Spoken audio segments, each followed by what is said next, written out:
Let us continue our discussion on paper 2.2 unit 1. So before we begin today's interaction, let us review what we have discussed in the previous class to have a better continuity. So in yesterday's class, we have discussed about functions of different communities, and in which we have tried to understand in detail about the functions of three types of communities, as uh, this classification is very much followed in Indian sociological context, that is rural, urban and tribal communities. So with regard to functions of rural community, so we have learned that the one of the very fundamental uh, and predominant functions of rural community is practice of agriculture. So as we know, three-fourth of India is made with the rural communities, and the major occupation of the rural population or rural people is agriculture. So agriculture is considered as one of the very important functions of the rural communities. Then domestication of the animals is also one of the functions of rural community. So for doing agriculture, some of the animals are used, and for the allied activities like fishery, goatery, then animal husbandry, there are certain allied agricultural activities are also largely practiced in the rural communities. So therefore, it is considered as one of the functions of rural community. And caste-based practice of occupations. So the feeling of caste, faith in the caste and religion is very much prevalent still in the rural masses, rural communities, and there are certain established historical caste-based occupations. So carpenters work with wooden things, and this like that there are many caste-based occupations. So that is also considered as one of the important functions of the rural communities. And then uh, faith in the religion or religious activities and social activities is also predominantly seen in the rural communities, as it's one of the functions. So in rural communities, as we have already discussed, people still have a strong faith in the religion and religious practices. So all the religious practices, irrespective of religions, is practiced in the rural communities. And beside religious activities, social activities are also uh, practiced in the rural communities. As I was mentioning yesterday, every year there will be fest in the rural communities. There will be jatra in the rural communities. So these kind of functions are taken by the rural communities. Then one more function of the rural communities having small and cottage industries. So the small scale or cottage industry is one of the important functions of the rural communities, as there are some caste based occupations and rural artisans. So they make the small scale and cottage industries in the rural areas, like jute making and many other such income generation activities are undertaken by the rural community masses. So therefore, it is considered as one of the functions of rural community. And one more important functions is preserving the system of joint family. So joint families are the families which will have three generations, and majority of the joint families in Indian context as on today is found in the rural communities. It is the rural communities which is very much supportive and functioning to preserve and continue the joint families in the rural areas. And uh, in terms of farming and agriculture, the natural farming practices, so farming adopting organic practices, natural practices, and not depending on the modern use of modern chemical fertilizers and artificial seeds. This practice is also seen in the rural communities, therefore it is considered as one of the very important functions. The knowledge of natural farming, organic farming, and natural farming still continued in the rural communities.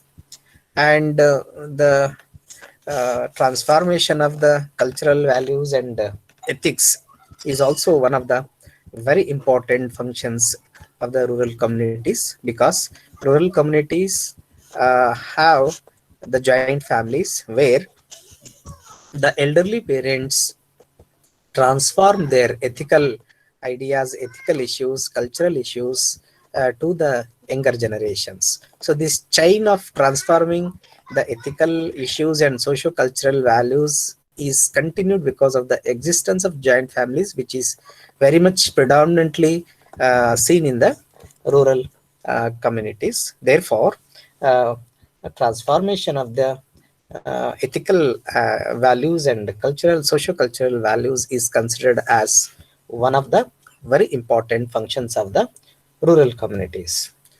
And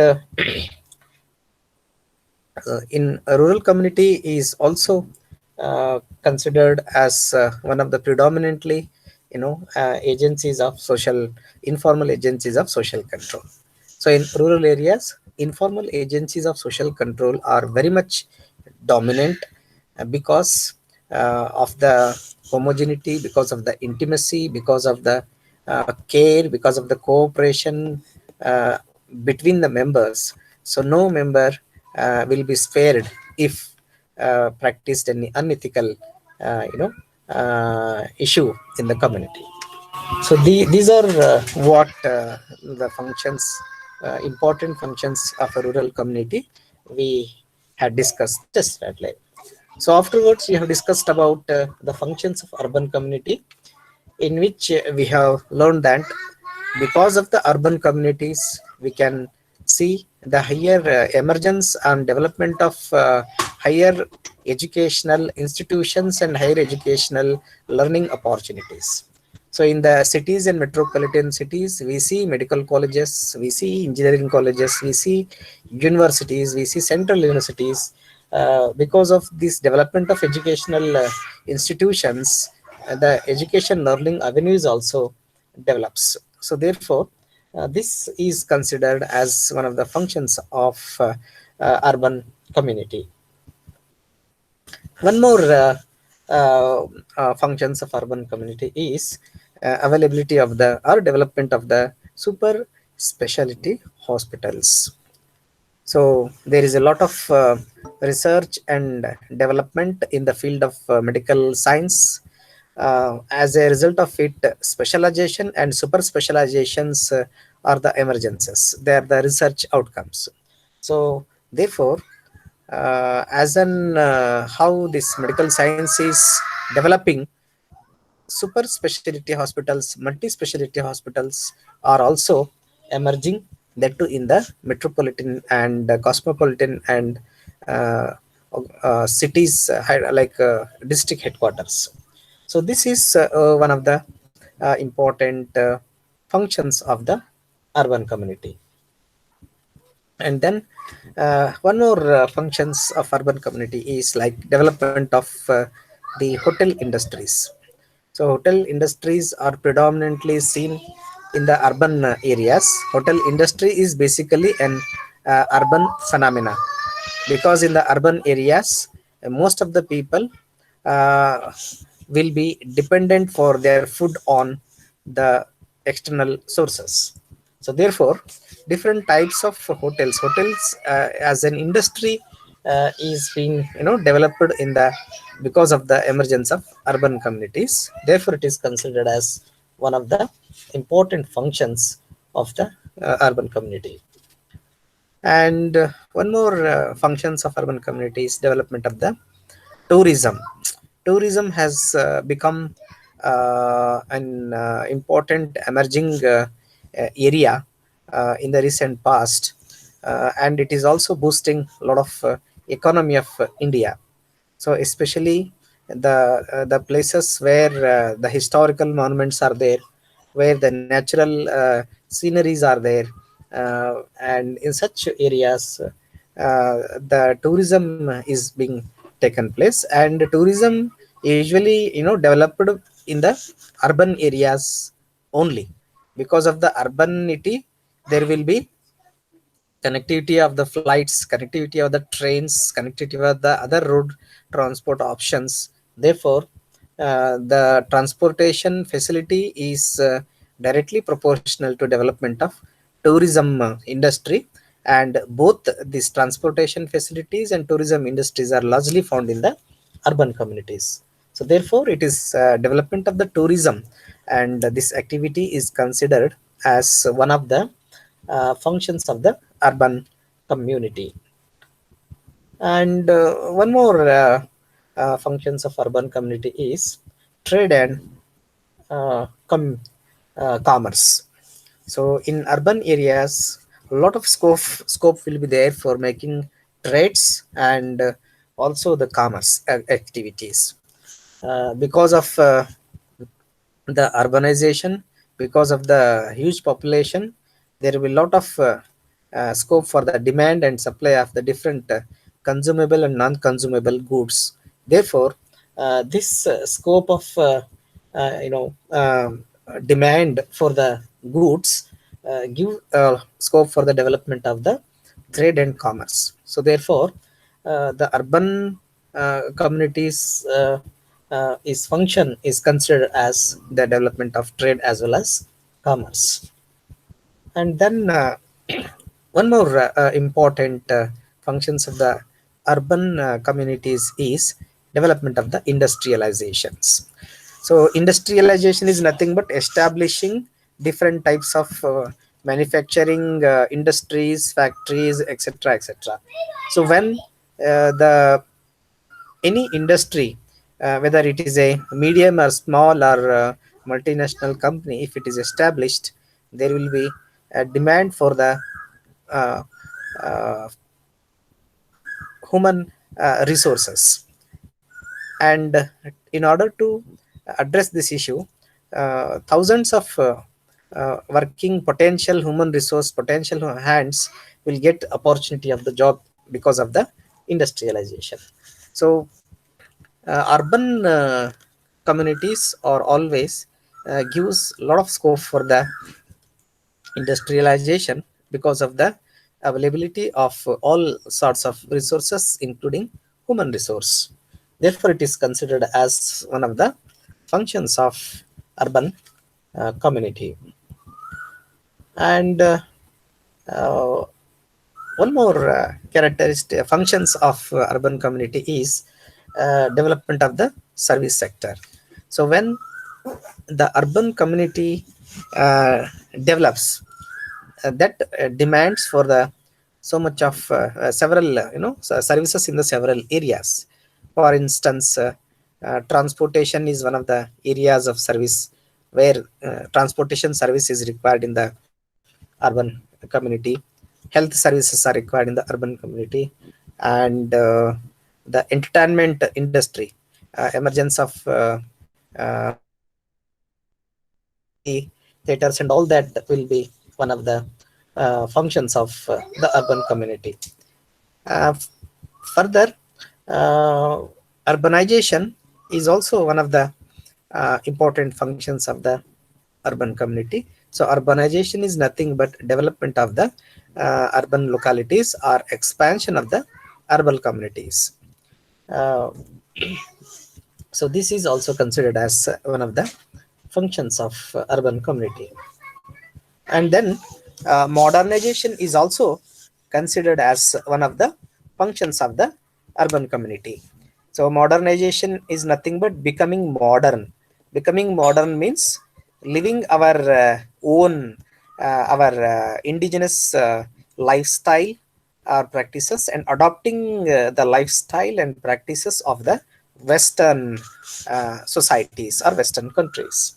So uh, this process of modernization, process of adopting modern things, the align things from the Western societies is one of the functions of the urban communities. So these are the important functions of urban community what we have discussed.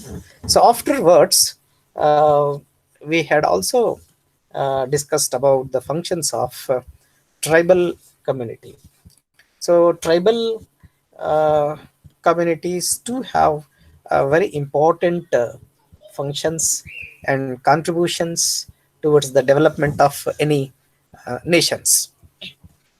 So one of the important functions of a tribal community is conservation of the forest. As we know that tribal communities are usually settled in the forest and deep forest and the adjacent of the river valleys. So since they live in the forest, they will have a lot of attachment, a lot of faith on the uh, forest, especially forest, water, and soil. In fact, for them, this forest, water, and soil and land will be uh, the like they treat it as their god. So therefore, uh, tribal community usually protect the forest. As I was mentioning yesterday, if they require any uh,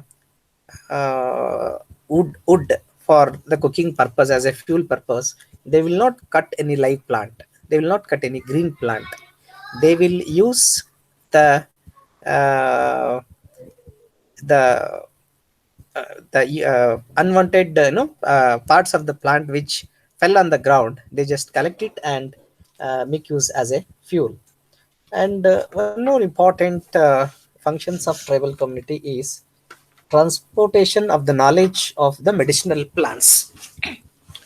As we know that tribal people live in the forest, especially where there is no road, there is no transportation, there is no communication measures, there is no electricity, and there are no any hospitals. So Sir, 1 minute. since tribal people may also get the different health issues during their health illness, they do not get any modern English kind of treatment. So they have a knowledge of making use of medicinal plants in the forest. They collect those medicinal plants and use for the treatment of different illness they get. So this knowledge of using medicinal plants, especially ayurvedic plants, is being transferred from one generation to other generation. Usually the grand parents of the tribal community, they have knowledge of different medicinal plants, and this knowledge they transform to their younger generations. So like that, since thousands of years, tribal people are using medicinal plants for treating their illness. And then one more important functions of tribal community what we had discussed is uh, Sir, hello. preservation. Yes. Sir ನಿನ್ನೆ ನೀವು ಅದು tribal ಹೇಳಿಲ್ಲ sir, ಬರೀ urban ತನ ಅಷ್ಟೇ functions ಅದಕ್ಕೆ ಹೇಳಿದ್ರಿ. Revision ಮಾಡ್ತಾ ಇದೀನಮ್ಮ. ಅಂದ್ರೆ ಸ್ಕ್ರೀನ್ ಬಿಡ್ಲಿಲ್ಲ ಅಲ್ಲ ಸರ್, ಅದಕ್ಕೆ ಕೇಳಿದೆ. ಹಾ. So one more important functions of tribal community is preservation of the tribal folk and culture. So this tribal people, every tribal people, they have their own musical instruments, they have their own language, and they have their own folk and cultural practices. Usually tribal people, they very much celebrate their practice their tribal folk and culture during festivals. And one more character functions of the tribal community is to protect the wildlife. As we have discussed, wildlife is nothing but forest animals. The animals in the forest are protected by the tribal communities. They never make any harm to those animals in the forest. And this tribal one more functions of the tribal communities, they have eco-friendly cultivation. For their survival, tribal people in the forest, they make shifting cultivation, and they do not harm the nature, the soil, the water, and the forest. So they just make cultivation using natural friendly and organic farming kind of thing. And one more function of the tribal community is they use forest producers. As I was mentioning about medicinal plants, honey, and many other forest producers are used by the tribal community. ನಿನ್ನೇನು tribal community ಬಗ್ಗೆ cover ಆಗಿರಲಿಲ್ಲ, ಅದನ್ನು ಇವತ್ತು ಕನ್ನಡದಲ್ಲಿ ನಾನು just recap ಮಾಡ್ತೇನೆ. So ಗಿರಿಜನ ಸಮುದಾಯಗಳ ಕಾರ್ಯಗಳಲ್ಲಿ ಮೊದಲನೆಯ ಪ್ರಮುಖವಾದ ಕಾರ್ಯ ಏನಂತಂದ್ರೆ ಅರಣ್ಯದ ಸಂರಕ್ಷಣೆ ಮಾಡುವಂಥದ್ದು. ಸೊ ಅರಣ್ಯದ ಸಂರಕ್ಷಣೆ ಮಾಡುವಂಥದ್ದು ಗಿರಿಜನ ಸಮುದಾಯಗಳ ಒಂದು ಪ್ರಮುಖವಾದಂಥ ಪಾತ್ರವಾಗಿರುತ್ತದೆ. ನಿಮ್ಗೆಲ್ಲ ಗೊತ್ತಿರೋ ಹಾಗೆ, ನಾವು ಚರ್ಚೆ ಮಾಡಿದ ಹಾಗೆ, ಸಾಮಾನ್ಯವಾಗಿ ಗಿರಿಜನರು ಅರಣ್ಯ ಪ್ರದೇಶದಲ್ಲಿ, ದಟ್ಟವಾದ ಅರಣ್ಯ ಪ್ರದೇಶದಲ್ಲಿ ಇರ್ತಾರೆ. ಸೊ ಅರಣ್ಯ ಪ್ರದೇಶದಲ್ಲಿ ಅವರು ಇದ್ರೂ ಸಹ ಅರಣ್ಯಕ್ಕೆ ಯಾವುದೇ ಪ್ರಕಾರದ ಒಂದು ಹಾನಿಯನ್ನ ಅವರು ಮಾಡೋದಿಲ್ಲ. ಇನ್ಫ್ಯಾಕ್ಟ್ ಅದರ ರಕ್ಷಣೆಯನ್ನ ಮಾಡ್ತಾರೆ. ಸೊ ಅರಣ್ಯವನ್ನ ರಕ್ಷಿಸಿಕೊಂಡು ಬರುವಂತ ಒಂದು ಕಾರ್ಯವನ್ನ ನಾವು ಈ ಗಿರಿಜನ ಸಮುದಾಯಗಳಿಂದ ನಾವು ನೋಡ್ಲಿಕ್ಕೆ ಸಿಗ್ತದೆ. ಸೊ ಎರಡನೇದು ಪ್ರಮುಖವಾದಂತ ಗಿರಿಜನ ಸಮುದಾಯಗಳ ಕಾರ್ಯ ಏನು ಅಂತಂದ್ರೆ, ಅವರಲ್ಲಿರುವಂತ ಔಷಧಿಗಳ ಅಥವಾ ಅರಣ್ಯದಲ್ಲಿ ಸಿಗುವಂತ ಆಯುರ್ವೇದಿಕ್ ಮೌಲ್ಯ ಇರುವಂತ ಸಸ್ಯಗಳ ಒಂದು ಜ್ಞಾನವನ್ನ ತಲೆತಲಾಂತರ ಜನರೇಷನ್ ಇಂದ ಅದನ್ನ ಅವರು ಕಾಪಾಡಿಕೊಂಡು ಬಂದಿದ್ದಾರೆ. ಸೊ ನಾವು ಎಷ್ಟೋ ಸಲ ಟ್ರೈಬಲ್ ಕ್ಯಾಂಪಿಗೆಲ್ಲ ಹೋದಾಗೆ ನೋಡ್ತೀವಿ ನಾವು, ಮುಖ್ಯವಾಗಿ ಟ್ರೈಬಲ್ಸ್ ಫಾರೆಸ್ಟ್ ಅಲ್ಲಿ ಇರೋದ್ರಿಂದ ಅವರಲ್ಲಿ ಹೋಗ್ಲಿಕ್ಕೆ ಬರ್ಲಿಕ್ಕೆ ರಸ್ತೆ ಇರೋದಿಲ್ಲ, ವಾಹನಗಳಿರೋದಿಲ್ಲ, ಯಾವುದೇ ಸಂಪರ್ಕ ಸಾಧನಗಳಿರೋದಿಲ್ಲ.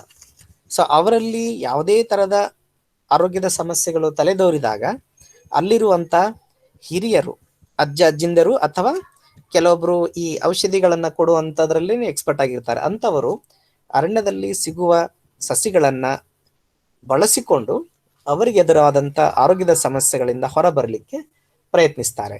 ಸೊ ಹೀಗಾಗಿ ಔಷಧಿಯ ಅರಣ್ಯದಲ್ಲಿನ ಸಿಗುವಂತ ಔಷಧಿಗಳ ಜ್ಞಾನ ಏನಿದೆ, ಯಾವ ಸಸಿಯನ್ನ ಯಾವ ಅನಾರೋಗ್ಯಕ್ಕೆ ಬಳಸಬೇಕು ಅನ್ನೋ ಜ್ಞಾನವನ್ನ ಅವರು ತಲೆತಲಾಂತರಗಳಿಂದ ಕಾಪಾಡಿಕೊಂಡು ಬಂದಿರೋದ್ರಿಂದ ಅದನ್ನ ನಾವೊಂದು ಗಿರಿಜನ ಸಮುದಾಯದ ಒಂದು ಕಾರ್ಯವಾಗಿ ಪರಿಗಣಿಸ್ತೇವೆ. ಇನ್ನೊಂದು ಮೂರನೇದು ಗಿರಿಜನ ಸಮುದಾಯದ ಕಾರ್ಯ ಏನು ಅಂತಂದ್ರೆ, ಅವರಲ್ಲಿರುವ ಜನಪದ ಮತ್ತು ಸಾಂಸ್ಕೃತಿಕ ಆಚರಣೆಗಳನ್ನ ಸಂರಕ್ಷಿಸಿಕೊಂಡು ಬಂದಿರುವಂಥದ್ದು. ಪ್ರತಿಯೊಂದು ಗಿರಿಜನ ಸಮುದಾಯವು ಅವ್ರದ್ದೇ ಆದಂತ ವಾದ್ಯಗಳು, ಅವ್ರದ್ದೇ ಆದಂತ ನೃತ್ಯ, ಅವ್ರದ್ದೇ ಆದಂತ ಸಂಗೀತವನ್ನ ಹೊಂದಿರ್ತವೆ, ಉಡುಗೆ ತೊಡುಗೆಗಳನ್ನು ಹೊಂದಿರ್ತಾರೆ. ವಿಶೇಷವಾಗಿ ಹಬ್ಬ ಹರಿದಿನಗಳಲ್ಲಿ ಆ ತರದ ಒಂದು ಜನಪದ ಸಂಗೀತವನ್ನ, ನೃತ್ಯವನ್ನ ಅವ್ರು ಮಾಡ್ತಾರೆ. ಒಂದು ವಿಶೇಷ ಏನಂತಂದ್ರೆ, ಅಲ್ಲಿ ಗಿರಿಜನ ಸಮುದಾಯಗಳ ಒಂದು ಸಾಂಸ್ಕೃತಿಕ ಚಟುವಟಿಕೆಗಳಲ್ಲಿ ಎಲ್ಲರೂ ಭಾಗವಹಿಸ್ತಾರೆ. ಅಲ್ಲಿ ಗುಂಪು ನೃತ್ಯ, ಗುಂಪು ಹಾಡಿಗೆ ಹೆಚ್ಚು ಆದ್ಯತೆ ಇರ್ತದೆ. ಸೊ ಆ ತರದ ಒಂದು ಆಚರಣೆಯನ್ನ, ಅವರಲ್ಲಿರುವಂತ ವಾದ್ಯಗಳು, ಸಂಗೀತ ಮತ್ತು ಆ ಸಂಸ್ಕೃತಿಯನ್ನ ಸಂರಕ್ಷಿಸಿಕೊಂಡು ಬಂದಿರೋದು ಗಿರಿಜನ ಸಮುದಾಯಗಳ ಇನ್ನೊಂದು ಪ್ರಮುಖವಾದಂತ ಕಾರ್ಯ ಆಗಿರುತ್ತದೆ. ಅದಾದ್ಮೇಲೆ ನಾಲ್ಕನೆಯ ಒಂದು ಗಿರಿಜನ ಸಮುದಾಯಗಳ ಒಂದು ಕಾರ್ಯ ಏನು ಅಂತಂದ್ರೆ, ಅರಣ್ಯ ಪ್ರಾಣಿಗಳನ್ನ ಸಂರಕ್ಷಿಸುವಂಥದ್ದು. ಸೊ ನಾವು ಕೆಲವೊಂದು ಸಿನಿಮಾಗಳೆಲ್ಲ ನೋಡ್ತಾ ಗಿರಿಜನರು ಏನದ ಅರಣ್ಯ ಪ್ರಾಣಿಗಳನ್ನ ಕೊಲ್ಲೋದು. ಬಟ್ ವಾಸ್ತವಿಕವಾಗಿ ಯಾವುದೇ ಗಿರಿಜನ ಸಮುದಾಯದವರು ಅರಣ್ಯ ಪ್ರಾಣಿಗಳನ್ನ ಅವರು ಕೊಲ್ಲುವುದಿಲ್ಲ.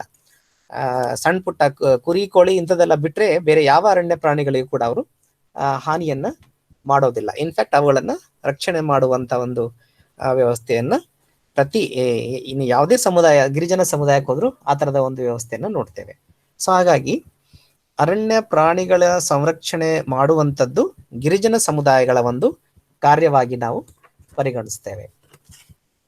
5ನೇ ಗಿರಿಜನ ಸಮುದಾಯದ ಪ್ರಮುಖ ಕಾರ್ಯ ಏನಂತಂದ್ರೆ ಪರಿಸರ ಸ್ನೇಹಿ ಕೃಷಿಯನ್ನ ಅವರು ಮಾಡ್ತಾರೆ. ಸೊ ಅರಣ್ಯ ಪ್ರದೇಶದಲ್ಲೂ ಸಹ ಮತ್ತು ಅವರು ಉಪಜೀವನಕ್ಕಾಗಿ ಬೇಕಾದಂತ ದವಸ ಧಾನ್ಯಗಳನ್ನು ಬೆಳ್ಕೊಳ್ತಾರೆ. ಆದರೆ ಅಲ್ಲಿ ಅರಣ್ಯ ಪ್ರದೇಶದಲ್ಲಿ ಹೆಂಗಂದ್ರೆ ಸಮತಟ್ಟಾದ ಭೂಮಿ ಇರೋದಿಲ್ಲ, ಏರಿಳಿತದ ಭೂಮಿ ಇರ್ತದೆ, ಗುಡ್ಡಗಳು ಬೆಟ್ಟಗಳು ಇರ್ತವೆ. ಸೊ ಅಲ್ಲಿ ಶಿಫ್ಟಿಂಗ್ ಕಲ್ಟಿವೇಶನ್ ಅನ್ನು ಅವ್ರು ಮಾಡ್ತಾರ.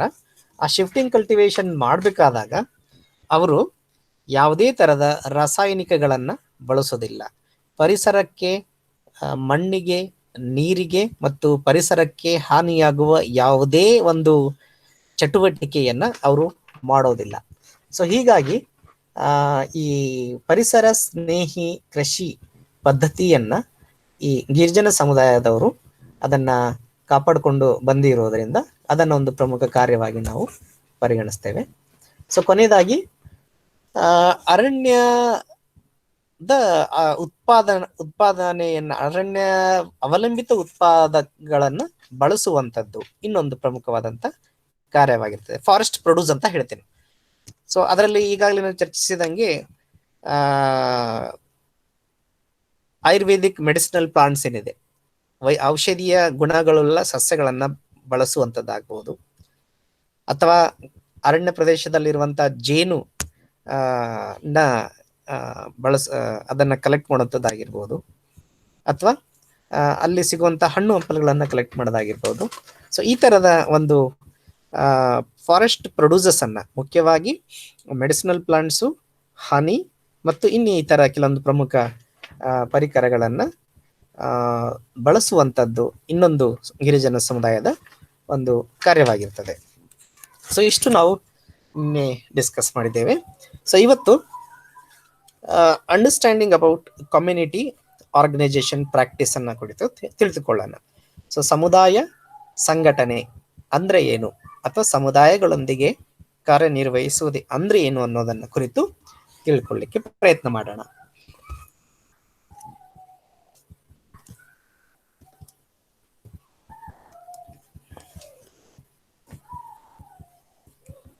ಸೊ ಅದರಲ್ಲಿ first point is that it is one of the primary methods of social work. We had already discussed this point in the first class pertaining to this paper. ಸಮುದಾಯ ಸಂಘಟನೆ ಎನ್ನುವಂಥದ್ದು ಸಮಾಜ ಕಾರ್ಯದ ಪ್ರಾಥಮಿಕ ವಿಧಾನಗಳಲ್ಲಿ ಒಂದಾಗಿದೆ ಎನ್ನುವುದು. ಸೊ ನಿಮ್ಗೆಲ್ಲ ಗೊತ್ತು, ಪ್ರಾಥಮಿಕ ವಿಧಾನಗಳಲ್ಲಿ 3 ವಿಧಾನಗಳಿದೆ. ಅದರಲ್ಲಿ ಇದು ಒಂದಾಗಿದೆ, ಸಮುದಾಯ ಸಂಘಟನೆ ಅನ್ನುವಂಥದ್ದು. ಯಾಕೆ ನಾವು ಇದನ್ನ ಪ್ರಾಥಮಿಕ ವಿಧಾನ ಅಂತ ಹೇಳ್ತೀವಿ ಅಂತಂದ್ರೆ, ಸಮಾಜದ ಮೂಲಭೂತ ಘಟಕಗಳಾದ ವ್ಯಕ್ತಿ, ವೃಂದ ಮತ್ತು ಸಮುದಾಯಗಳೊಂದಿಗೆ ಬಳಸುವ ವಿಧಾನಗಳಿಗೆ ನಾವು, ಮತ್ತು ಸಮಾಜ ಕಾರ್ಯಕರ್ತರು ಈ ಘಟಕಗಳೊಂದಿಗೆ ನೇರವಾಗಿ ಕಾರ್ಯನಿರ್ವಹಿಸುವ ವಿಧಾನಗಳನ್ನು ನಾವು ಪ್ರಾಥಮಿಕ ವಿಧಾನ ಅಂತ ಹೇಳ್ತೇವೆ.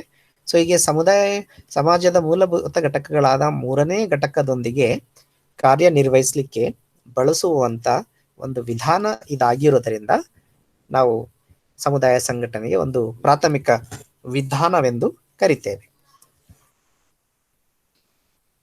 It deals with the 3rd basic components of the society. ಈಗ ತಾನೇ ಚರ್ಚೆ ಮಾಡಿದ ಹಾಗೆ, ಯಾವುದೇ ಒಂದು ಸಮಾಜ ರೂಪುಗೊಳ್ಳಬೇಕಾದರೆ ಅದಕ್ಕೆ 3 ಅವಿಭಾಜ್ಯ ಘಟಕಗಳು ಇರ್ತವೆ. ಮೊದಲನೇ ಅವಿಭಾಜ್ಯ ಘಟಕ ವ್ಯಕ್ತಿ, 2ನೇ ಅವಿಭಾಜ್ಯ ಘಟಕ ವೃಂದ, 3ನೇ ಅವಿಭಾಜ್ಯ ಘಟಕ ಸಮುದಾಯ. ಸೊ ಈ 3ನೇ ಅವಿಭಾಜ್ಯ ಘಟಕ ಸಮುದಾಯ ಏನಿದೆಯಲ್ಲ, ಆ ಸಮುದಾಯಗಳೊಂದಿಗೆ, ಅದು ಯಾವುದೇ ಸ್ವರೂಪದ ಯಾವುದೇ ಪ್ರಕಾರದ ಸಮುದಾಯ ಇರ್ಬೋದು, ಗಿರಿಜನನೇ ಇರ್ಬೋದು, ನಗರ ಸಮುದಾಯ ಇರ್ಬೋದು, ಅಥವಾ ಗ್ರಾಮೀಣ ಸಮುದಾಯ ಇರ್ಬೋದು, ಅವುಗಳೊಂದಿಗೆ, ಸಮುದಾಯಗಳೊಂದಿಗೆ ಕಾರ್ಯನಿರ್ವಹಿಸಲಿಕ್ಕೆ ಉಪಯೋಗಿಸುವಂತಹ ಒಂದು ಜ್ಞಾನ ಅಥವಾ ಒಂದು ವಿಧಾನ ಇದಾಗಿದೆ. Community organiser practice community organisation. So ಯಾವ ಸಮಾಜ ಕಾರ್ಯಕರ್ತರು ಈ ವಿಧಾನವನ್ನ, ಸಮುದಾಯ ಸಂಘಟನೆ ಎನ್ನುವ ವಿಧಾನವನ್ನ ಉಪಯೋಗಿಸುತ್ತಾರೆ, ಬಳಸುತ್ತಾರೆ, ಯಾರೊಂದಿಗೆ? ಸಮುದಾಯಗಳೊಂದಿಗೆ. ಸಮುದಾಯದಲ್ಲಿ ಕಾರ್ಯನಿರ್ವಹಿಸಲು, ಸಮುದಾಯದ ಸಬಲೀಕರಣಕ್ಕಾಗಿ, ಸಮುದಾಯದ ಅಭಿವೃದ್ಧಿಗೆ ಯಾವ ಸಮಾಜ ಕಾರ್ಯಕರ್ತರು, ಯಾವ ವೃತ್ತಿಪರ ಸಮಾಜ ಕಾರ್ಯಕರ್ತರು ಈ ಜ್ಞಾನವನ್ನ ಬಳಸ್ತಾರೆ ಅವರಿಗೆ ಸಮುದಾಯ ಸಂಘಟಕರು ಎಂದು ನಾವು ಹೇಳ್ತೇವೆ. It aims to develop capacity of the community, organized them to solve their problems. ಸಮುದಾಯ ಸಂಘಟನೆ ಅನ್ನುವ ವಿಧಾನ ಮುಖ್ಯವಾಗಿ ಸಮುದಾಯಗಳ ಒಂದು ಸಾಮರ್ಥ್ಯವನ್ನ ಅಭಿವೃದ್ಧಿಪಡಿಸುವ ದೃಷ್ಟಿಯಿಂದ ಅವರನ್ನ ಸಂಘಟಿಸಿ, ಸಮುದಾಯದ ಜನರನ್ನ ಸಂಘಟಿಸಿ ಒಗ್ಗೂಡಿಸಿ ಅವರಲ್ಲಿರುವ ಸಮಸ್ಯೆಗಳಿಗೆ ಅವರೇ ಪರಿಹಾರ ಕಂಡುಕೊಳ್ಳುವಂತೆ ಮಾಡುವುದು ಈ ಒಂದು ವಿಧಾನದ ಗುರಿಯಾಗಿರ್ತದೆ. ಸೊ ಸಮುದಾಯದ ಜನರನ್ನ ಒಂದುಗೂಡಿಸಿ ಅವರ ಸಾಮರ್ಥ್ಯವನ್ನ ಹೆಚ್ಚು ಮಾಡಿ ಅವರ ಸಮಸ್ಯೆಗಳಿಗೆ ಅವರೇ ಪರಿಹಾರ ಕಂಡುಕೊಳ್ಳುವಂತೆ ಮಾಡುವಂತ ಒಂದು ವಿಧಾನ ಇದಾಗಿರುತ್ತೆ. It has a set of principles of working with communities. ಬೇರೆ ಎಲ್ಲಾ ವಿಧಾನಗಳು ತಮ್ಮದೇ ಆದಂತ ತತ್ವಗಳನ್ನ, ಪ್ರಿನ್ಸಿಪಲ್ಸ್, ತತ್ವಗಳನ್ನ ಹೊಂದಿದ ಹಾಗೆ ಸಮುದಾಯ ಸಂಘಟನೆಯೂ ಸಹ ಅದರದ್ದೇ ಆದ ತತ್ವಗಳನ್ನ ಹೊಂದಿದೆ. ಆ ತತ್ವಗಳು ಸಮುದಾಯ ಸಂಘಟಕನಿಗೆ ಮಾರ್ಗದರ್ಶಕಗಳಾಗಿರ್ತವೆ. ತತ್ವಗಳು ಸಮುದಾಯ ಸಂಘಟಕನಿಗೆ, ಆ ಸಮುದಾಯ ಸಂಘಟಕನು ಸಮುದಾಯದಲ್ಲಿ ಕಾರ್ಯನಿರ್ವಹಿಸಬೇಕಾದಾಗ ಏನನ್ನ ಮಾಡತಕ್ಕದ್ದು, ಏನನ್ನ ಮಾಡತಕ್ಕದ್ದಲ್ಲ ಎನ್ನುವುದನ್ನ ಕುರಿತು ಸೂಚಿಸ್ತವೆ. Principles tells community organiser about do's and don'ts of the community practice. Principles are the guidelines. Principles are the guidelines that tells community organizer about about practicing scientifically in the communities. ಸಮುದಾಯ ಸಂಘಟಕನು ವೈಜ್ಞಾನಿಕವಾಗಿ ಸಮುದಾಯಗಳಲ್ಲಿ ಹೇಗೆ ಕಾರ್ಯನಿರ್ವಹಿಸಬೇಕು, ಶಿಸ್ತಿನಿಂದ ಅಚ್ಚುಕಟ್ಟಾಗಿ ವ್ಯವಸ್ಥಿತವಾಗಿ ಹೇಗೆ ಕಾರ್ಯನಿರ್ವಹಿಸಬೇಕು ಎಂದು ತೋರಿಸುವುದು ನಮಗೆ ಪ್ರಿನ್ಸಿಪಲ್ಸ್ ಅಥವಾ ತತ್ವಗಳಾಗಿರ್ತವೆ. ಸೊ ಅಂತ ತತ್ವಗಳು ಸಮುದಾಯ ಸಂಘಟನೆಯಲ್ಲಿಯೂ ಸಹ ಇವೆ. Synonyms of community organization are community work, community development and community mobilization. So ಸಮುದಾಯ ಸಂಘಟನೆಗೆ ಇನ್ನೊಂದು ಅರ್ಥ ಸಮುದಾಯಗಳೊಂದಿಗೆ ಕಾರ್ಯನಿರ್ವಹಿಸುವುದು ಅಂತ ಹೇಳಿದ್ದೀವಿ. ಅದೇ ಒಂದು ಕಾಂಟೆಕ್ಸ್ಟ್ ಅಲ್ಲಿ, ಅದೇ ಒಂದು ದೃಷ್ಟಿಕೋನದಲ್ಲಿ ಸಮುದಾಯದೊಂದಿಗೆ ಕಾರ್ಯನಿರ್ವಹಿಸುವುದಕ್ಕೆ ಕಮ್ಯುನಿಟಿ ವರ್ಕ್, ಸಮುದಾಯದಲ್ಲಿ ಕಾರ್ಯನಿರ್ವಹಿಸುವುದು, ಕಮ್ಯುನಿಟಿ ಡೆವಲಪ್ಮೆಂಟ್, ಸಮುದಾಯ ಅಭಿವೃದ್ಧಿ ಪಡಿಸುವುದು, ಹಾಗೂ ಕಮ್ಯುನಿಟಿ ಮೊಬಲೈಸೇಷನ್, ಸಮುದಾಯದಲ್ಲಿನ ಜನರನ್ನ ಸಂಘಟನೆ ಮಾಡುವುದು ಅಥವಾ ಕ್ರೋಢೀಕರಣ ಮಾಡುವುದು ಅನ್ನೋದಾಗಿರ್ತದೆ. ಅಂದ್ರೆ ಈ ಸಾಮಾನ್ಯವಾಗಿ ಸಮುದಾಯ ಸಂಘಟನೆ ದೃಷ್ಟಿಕೋನದಲ್ಲಿ ಈ ಪದಗಳನ್ನ ಸಮಾನವಾದ ಅರ್ಥ ಕೊಡುವ ಪದಗಳಾಗಿ ಬಳಸಲಾಗ್ತದೆ. Community organization is enabling community to solve its problems. ಸಮುದಾಯ ಸಂಘಟನೆ ಸಮುದಾಯದಲ್ಲಿನ ಸಮಸ್ಯೆಗಳು ಸಮುದಾಯದ ಜನರೇ ಅವುಗಳ ಕಾರಣವನ್ನ ಹುಡುಕಿ ಅವುಗಳನ್ನ ಹೇಗೆ ನಿವಾರಿಸಬೇಕು ಎಂದು ಪರಿಹಾರಗಳನ್ನ ಹುಡುಕಿ ಅದರಿಂದ ಹೊರಬರುವಂತೆ ಮಾಡಲು ಸಶಕ್ತಗೊಳಿಸುವ ಅಗತ್ಯ ಒಂದು ಮಾರ್ಗದರ್ಶನವನ್ನ ನೀಡುವ ವಿಧಾನವನ್ನ ನಾವು ಸಮುದಾಯ ಸಂಘಟನೆ ಅಂತ ಹೇಳ್ತೇವೆ. So community organisation is enabling the community members. Enabling means empowering, giving awareness, giving knowledge to understand what problems they have and to find out or explore what are the causes for those problems and also to find out what are the solutions available. By using those resources and solutions, community members are helped by community organizer through this knowledge of community organization to overcome from their problems. So ಸಮುದಾಯ ಸಂಘಟನೆ ಅನ್ನೋ ಜ್ಞಾನವನ್ನ ಬಳಸಿಕೊಂಡು ಸಮುದಾಯ ಸಂಘಟಕ ಸಮುದಾಯದ ಜನರಿಗೆ ಸಹಾಯ ಮಾಡ್ತಾನೆ. ಯಾವ ನಿಟ್ಟಿನಲ್ಲಿ ಸಹಾಯ ಮಾಡ್ತಾರಂತಂದ್ರೆ, ಸಮುದಾಯದ ಜನರು ತಮ್ಮ ಸಮಸ್ಯೆಗಳನ್ನ ಗುರುತಿಸಿ ಅದಕ್ಕೆ ಕಾರಣಗಳನ್ನ ಕಂಡುಹಿಡಿದು ಅದಕ್ಕೆ ಪರಿಹಾರಗಳನ್ನ ಕಂಡುಕೊಳ್ಳಲು ಅಗತ್ಯವಾಗದಂತ ಒಂದು ಶಕ್ತಿಯನ್ನ, ಸಾಮರ್ಥ್ಯವನ್ನ ನೀಡುವಂತ ಒಂದು ಕೆಲಸ ಇದಾಗಿರುತ್ತೆ. It includes other methods of social work, that is group work, case work, social work research and social action. ಸಮುದಾಯ ಸಂಘಟನೆ ಅನ್ನೋ ವಿಧಾನವನ್ನ ನಾವು ಆಚರಿಸಬೇಕಾದಾಗ, ಅದನ್ನ ಪ್ರಾಕ್ಟೀಸ್ ಮಾಡಬೇಕಾದಾಗ, ಸಮುದಾಯದಲ್ಲಿ ಕೆಲಸ ಮಾಡಬೇಕಾದಾಗ, ಸಮುದಾಯ ಸಂಘಟನೆಯ ಜೊತೆಗೆ ಇನ್ನು ಕೆಲವೊಂದು ವಿಧಾನಗಳನ್ನ ಬಳಸಿಕೊಳ್ಳಲು ಅಥವಾ ಆ ವಿಧಾನಗಳ ಜ್ಞಾನವನ್ನ ಯೂಸ್ ಮಾಡಲಿಕ್ಕೆ ನಮಗೆ ಅವಕಾಶ ಇರ್ತದೆ. ಸೊ ಸಮುದಾಯದಲ್ಲಿ ಕೆಲಸ ಮಾಡಬೇಕಾದಾಗ ಕೆಲವೊಂದ್ಸಲ ವ್ಯಕ್ತಿಯ ಸಮಸ್ಯೆಯಿಂದ ಇರುವಂತ ವ್ಯಕ್ತಿಗಳು ನಮ್ಮ ಕಡೆ ಬರಬಹುದು. ಆಗ ನಾವು ವ್ಯಕ್ತಿಗತ ಸಮಾಜ ಕಾರ್ಯವನ್ನ ಮಾಡಬೇಕಾಗ್ತದೆ. ಸಮುದಾಯದಲ್ಲಿ ಹಲವಾರು ಪ್ರಕಾರದ ಪ್ರಾಥಮಿಕ ಮತ್ತು ಮಾಧ್ಯಮಿಕ ಗುಂಪುಗಳಿರ್ತವೆ. ಆ ಗುಂಪುಗಳಿಗೆ ಸಂಬಂಧಿಸಿದ ನಿರ್ದಿಷ್ಟ ಸಮಸ್ಯೆಗಳಿದ್ದರೆ ಅಲ್ಲಿ ವೃಂದಗತ ಸಮಾಜ ಕಾರ್ಯವನ್ನು ನಾವು ಬಳಸಬೇಕಾಗ್ತದೆ. ಸಮುದಾಯದಲ್ಲಿ ಸಾಕಷ್ಟು ಸಂಪನ್ಮೂಲಗಳಿರ್ತವೆ, ಸಮಸ್ಯೆಗಳಿರ್ತವೆ. ಏನ್ ಇದೆ ಏನ್ ಇಲ್ಲ ಅಂತ ಹೇಳಿ ವೈಜ್ಞಾನಿಕವಾಗಿ ಕಂಡು ಹಿಡಿಬೇಕಾದ್ರೆ ಸಮಾಜ ಕಾರ್ಯ ಸಂಶೋಧನೆಯನ್ನ ಮಾಡಬೇಕಾಗ್ತದೆ. ಸಮುದಾಯದಲ್ಲಿನ ಜನರ ಸಮಸ್ಯೆಗಳಿಗೆ ಪರಿಹಾರ ಕಂಡುಕೊಳ್ಳಲು ಕೆಲವೊಂದ್ಸಲ ಅವರು ಸಾಮಾಜಿಕ ಕ್ರಿಯೆಯ ಮೂಲಕ ತಮ್ಮ ಹಕ್ಕೊತ್ತಾಯಗಳನ್ನ, ಬೇಡಿಕೆಗಳನ್ನ ಅಧಿಕಾರಿಗಳ ಮೇಲೆ, ಸರ್ಕಾರದ ಮೇಲೆ, ವಿಭಾಗಗಳ ಮೇಲೆ ಒತ್ತಡ ತರುವುದರ ಮೂಲಕ ತಮ್ಮ ಸಮಸ್ಯೆಗಳಿಗೆ ಪರಿಹಾರವನ್ನ ಕಂಡುಕೊಳ್ಳಬೇಕಾಗ್ತದೆ. ಸೊ ಇಲ್ಲಿ ಈ 8ನೇ ಪಾಯಿಂಟ್ ಅಲ್ಲಿ ನಾವು ಏನ್ ತಿಳ್ಕೊಬೇಕಾದಂತ ಅಂಶ ಇದೆ ಅಂತಂದ್ರೆ, ಸಮುದಾಯ ಸಂಘಟನೆಯನ್ನ ಮಾಡುವ ಸಂದರ್ಭದಲ್ಲಿ ಜೊತೆಗೆ ಸಮಾಜ ಕಾರ್ಯದ ಬೇರೆ ವಿಧಾನಗಳನ್ನು ಸಹ ಬಳಸಿಕೊಳ್ಳುವ ಅನಿವಾರ್ಯತೆ, ಅವಶ್ಯಕತೆ ಇರುತ್ತದೆ. Community work has a long history.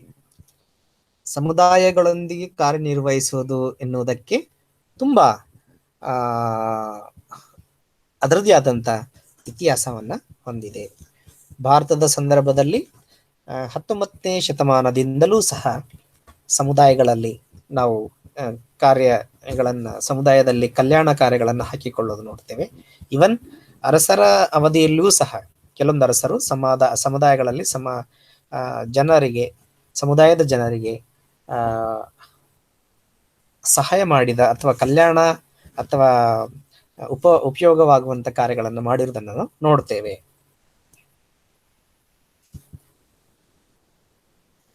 All over the world, it means community organization has been recognized as an integral part of social work practice. ಸಮಾಜ ಕಾರ್ಯ ವೃತ್ತಿಪರರು ಅಥವಾ ವೃತ್ತಿಪರ ಸಮಾಜ ಕಾರ್ಯಕರ್ತರು ಸಮಾಜ ಕಾರ್ಯ ವೃತ್ತಿಯನ್ನ ಆಚರಿಸಬೇಕಾದಾಗ, ಸಾಮಾಜಿಕ ಅಭಿವೃದ್ಧಿಯನ್ನು ಸಾಧಿಸಬೇಕಾದಾಗ ಸಮುದಾಯ ಸಂಘಟನೆಯ ಒಂದು ಪ್ರಮುಖವಾದ ವಿಧಾನವೆಂದು ಪ್ರಪಂಚಾದ್ಯಂತ ಗುರುತಿಸಲಾಗಿದೆ. ಯಾಕೆ ಸಮುದಾಯ ಸಂಘಟನೆ ಪ್ರಮುಖವಾದಂತ ವಿಧಾನ ಅಂತ ಹೇಳಿ ಗುರುತಿಸಲಾಗಿದೆ ಅಂತಂದ್ರೆ, ಯಾವುದೇ ಒಂದು ದೇಶದ ಸರ್ವಾಂಗೀಣ ಅಭಿವೃದ್ಧಿ ಮಾಡಬೇಕು, ಸಾಮಾಜಿಕ ಅಭಿವೃದ್ಧಿ ಮಾಡಬೇಕು ಅಂತಂದ್ರೆ ಕೇವಲ ವ್ಯಕ್ತಿಗಳೊಂದಿಗೆ ಮಾತ್ರ ಅಥವಾ ಗುಂಪುಗಳೊಂದಿಗೆ ಮಾತ್ರ ಕೆಲಸ ಮಾಡಿದರೆ ಸಾಕಾಗುವುದಿಲ್ಲ. ಆ ದೇಶದಲ್ಲಿನ ಸಮಾಜದಲ್ಲಿನ ಸಮುದಾಯಗಳು ಅಭಿವೃದ್ಧಿಗೊಳ್ಳಬೇಕು. ಗ್ರಾಮೀಣ ಸಮುದಾಯ ಅಭಿವೃದ್ಧಿಗೊಳ್ಳಬೇಕು, ನಗರ ಸಮುದಾಯ ಅಭಿವೃದ್ಧಿಗೊಳ್ಳಬೇಕು, ಗಿರಿಜನ ಸಮುದಾಯ ಅಭಿವೃದ್ಧಿಗೊಳ್ಳಬೇಕು. ಹೀಗೆ ವಿವಿಧ ಪ್ರಕಾರದ ಸಮುದಾಯಗಳು ಅಭಿವೃದ್ಧಿ ಹೊಂದಿದಾಗ ಆ ಸಮಾಜ ಅಥವಾ ದೇಶದ ಒಟ್ಟಾರೆ ಅಭಿವೃದ್ಧಿಯನ್ನು ನಾವು ಕಾಣಲಿಕ್ಕೆ ಸಾಧ್ಯ ಆಗ್ತದೆ. ಹೀಗಾಗಿ ಒಂದು ದೇಶದ ಒಟ್ಟಾರೆ ಅಭಿವೃದ್ಧಿ ಮಾಡಬೇಕು ಅಂತಂದ್ರೆ ಅದಕ್ಕೆ ಬಹಳಷ್ಟು ಪ್ರಮುಖವಾದಂತ ಸಮಾಜ ಕಾರ್ಯ ವಿಧಾನ ಯಾವುದು ಅಂದ್ರೆ ಅದು ಸಮುದಾಯ ಸಂಘಟನೆ ಆಗಿರುತ್ತದೆ. It is a process of developing communities through their participation. ಸಮುದಾಯ ಸಂಘಟನೆ ಎನ್ನುವಂಥದ್ದು ಸಮುದಾಯಗಳನ್ನ ಅಭಿವೃದ್ಧಿಪಡಿಸುವುದು. ಸಮುದಾಯಗಳನ್ನ ಹೇಗೆ ಅಭಿವೃದ್ಧಿಪಡಿಸುವುದಂತಂದ್ರೆ ಆ ಸಮುದಾಯದಲ್ಲಿನ ಜನರ ಸಹಭಾಗದೊಂದಿಗೆ ಸಮುದಾಯವನ್ನ ಅಭಿವೃದ್ಧಿಪಡಿಸುವಂಥದ್ದು. ಸೊ ಸಮುದಾಯ ಸಂಘಟನೆಯ ಅಂತಿಮ ಗುರಿ ಸಮುದಾಯದ ಸಬಲೀಕರಣ ಹಾಗೂ ಸಮುದಾಯದ ಅಭಿವೃದ್ಧಿ. ಸಮುದಾಯದ ಅಭಿವೃದ್ಧಿ ಅಂತಂದ್ರೆ ಸಮುದಾಯದಲ್ಲಿರುವಂತ ಎಲ್ಲಾ ಸಮುದಾಯಕ ಸಮಸ್ಯೆಗಳು ಪರಿಹಾರಗೊಳ್ಳಬೇಕು. ಉದಾಹರಣೆಗೆ ಯಾವುದೇ ಒಂದು ಗ್ರಾಮ ಇದೆ ಅಂತಂದ್ರೆ ಅಲ್ಲಿ ಒಳ್ಳೆ ರಸ್ತೆಗಳು ನಿರ್ಮಾಣ ಆಗಬೇಕು, ಬೀದಿ ದೀಪಗಳು ನಿರ್ಮಾಣ ಆಗಬೇಕು, ಒಳಚರಂಡಿ ನಿರ್ಮಾಣ ಆಗಬೇಕು, ಎಲ್ಲಾ ಮನೆಗಳಿಗೆ ಶೌಚಾಲಯ ವ್ಯವಸ್ಥೆ ಸಿಗಬೇಕು, ಎಲ್ಲಾ ಮನೆಗೆ ಶುದ್ಧವಾದಂತ ಕುಡಿಯುವ ನೀರಿನ ಸೌಲಭ್ಯಗಳು ಸಿಗಬೇಕು, ಆಟದ ಮೈದಾನ ಇರಬೇಕು, ಆಮೇಲೆ ಒಳ್ಳೆ ಶಾಲೆ ಇರಬೇಕು, ಒಳ್ಳೆ ಶಿಕ್ಷಕರು ಇರಬೇಕು, ಒಳ್ಳೆ ಆಸ್ಪತ್ರೆ ಇರಬೇಕು, ಆಸ್ಪತ್ರೆಯಲ್ಲಿ ಒಳ್ಳೆ ಸೇವೆಗಳು ಸಿಗಬೇಕು. ಹೀಗೆ ಸೊ ಅವುಗಳೆಲ್ಲ ಆಗಬೇಕು ಅಂತಂದ್ರೆ ಯಾರೋ ಒಬ್ರು ಹೊರಗಿನವರು ಹೋಗಿ ಅದನ್ನು ಮಾಡಕ್ಕಾಗಲ್ಲ. ಸಮುದಾಯದ ಜನರೇ ಎಲ್ಲರೂ ಒಂದಾಗಿ ಸಮುದಾಯದ ಒಳತಿಗಾಗಿ ಅವರ ಸಹಭಾಗದೊಂದಿಗೆ ಒಂದೊಂದಾಗಿ ಸಮುದಾಯದ ಸಮಸ್ಯೆಗಳನ್ನು ನಿವಾರಿಸುವುದರ ಮೂಲಕ ಸಮುದಾಯವನ್ನ ಅಭಿವೃದ್ಧಿಪಡಿಸುವಂತದ್ದಾಗಿರುತ್ತದೆ.